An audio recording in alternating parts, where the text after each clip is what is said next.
Manhattan is the most densely populated borough of New York City, its economic and administrative center, and its historical birthplace. Locally it is often referred to simply as the city. The borough is coextensive with New York County, founded on November 1, 1683, as one of the original counties of the U.S. state of New York.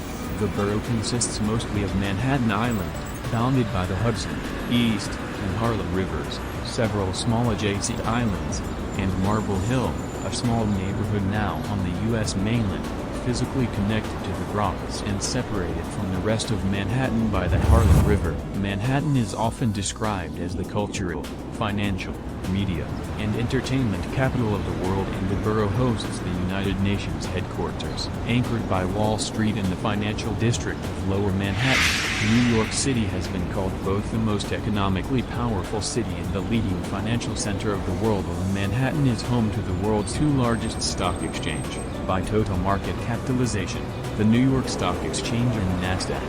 Many multinational media conglomerates are based in Manhattan, and the borough has been the setting for numerous books, films, and television shows. New York County is the United States' second smallest county by land area, larger only than Kalawao County, Hawaii, and is also the most densely populated U.S. county. It is also one of the most densely populated areas in the world, with a census estimated 2016 population of 1,643,734 living in a land area of 22.83 square miles or 71,999 residents per square mile, higher than the density of any individual U.S. On business days, the influx of commuters increases this number to over 3.9 million, or more than 170,000 people per square mile.